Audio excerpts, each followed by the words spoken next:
Hey guys, before we start, I'm just saying I'm kind of changing angles just because I'm experimenting with the lighting because last time the lighting wasn't the best because of my new area.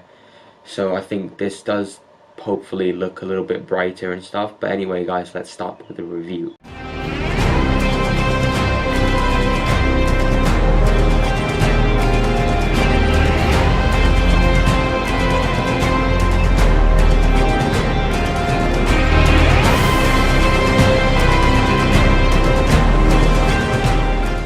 Batman Begins is directed by Christopher Nolan and stars Christian Bale in the leading role of Batman. It also has a large supporting cast. It has Michael Caine, Morgan Freeman, Liam Neeson, Cillian Murphy, and a ton of other actors, Gary Oldman, who also have relatively large parts to play in the movie. Now, if you haven't seen this film, which if you haven't, then what are you doing?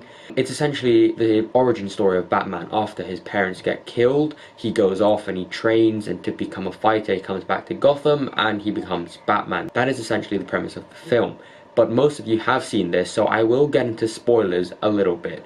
And essentially, in my opinion, out of the three films in the Dark Knight trilogy, this is the one that depicts the character of Batman and the world of Gotham the most accurate way, because I think out of the three, this is the most comic book like movie. This is the most faithful adaptation to the comics, and I don't think that this trilogy is necessarily 100% comic accurate, but out of all the three, this is what I would say is the most comic accurate.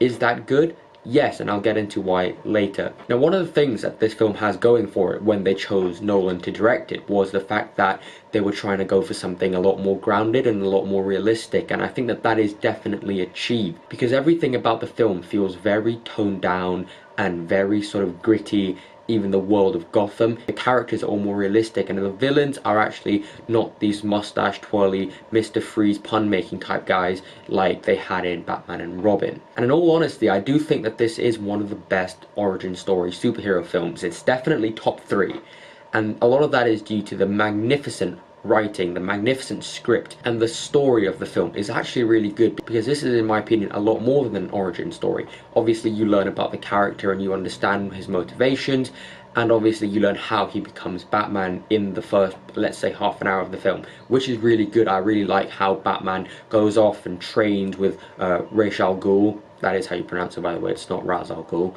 And because we see all that training, when we see Batman kicking ass later on in the film, we know how he manages to get there. And some of the scenes where Batman is training, I really do enjoy, because they're just really cool and well directed.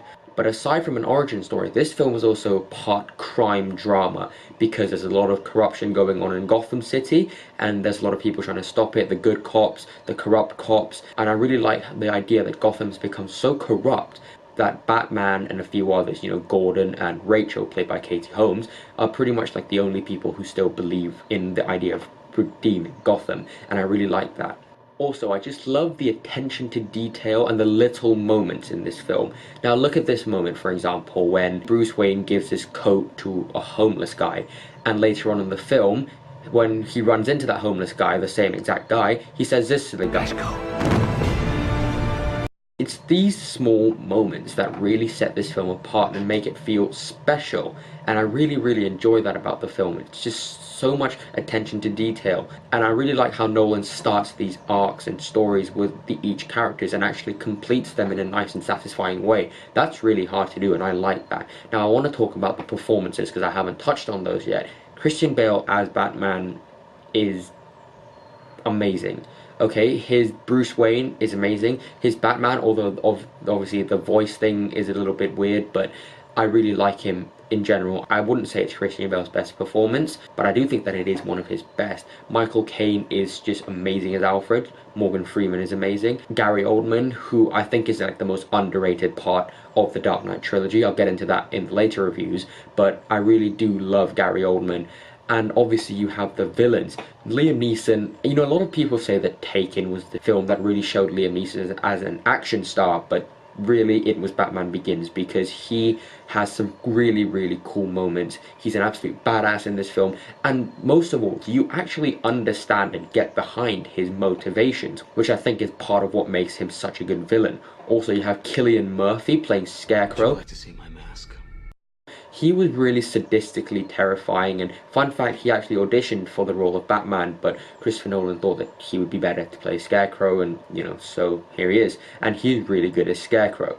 And like I said earlier, this is the most comic book accurate depiction of the Batman universe, because there are a lot of scenes that really do sort of make you feel like a Batman film. Like that scene where the police storm the building and then Batman just calls in a swarm of bats and the police just freaking out. I really love that scene. And I really like how they show Batman before he goes training. So when he's a little bit more of a brat, a little bit more of a dickhead, and then after he comes back as this responsible and sort of really hardcore badass fighter who we've come to know and love. And I really like how they showed us both sides of Batman, so we really see sort of a character arc and we really see character progression and development. I really do want to give this film an A+, but there is one aspect of the film which I haven't covered yet, which keeps me from giving this film an A+, and that is the action. Now, I love this film. I think you love this film as well, but I have to be brutally honest. The action scenes in this film and the Dark Knight trilogy as a whole, which I will get into in a later video in my later reviews, but I want to cover Batman Begins only. The action scenes are not that good. Look at this scene from the very beginning of the film, and be honest right now, be honest. I know you love this film, but be honest. Can you really understand what the hell is going on in this film? No, of course you can't. There's a lot of over-editing, and it's very bland and poorly directed with very little energy. Now, if you say, okay, that's the beginning of the film, look at the last fight in the film.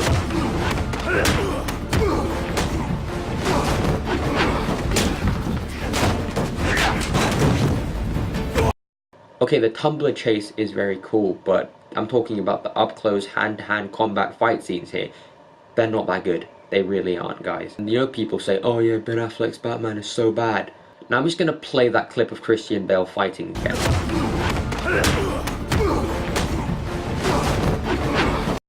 And now I want you to have a look at Ben Affleck fighting.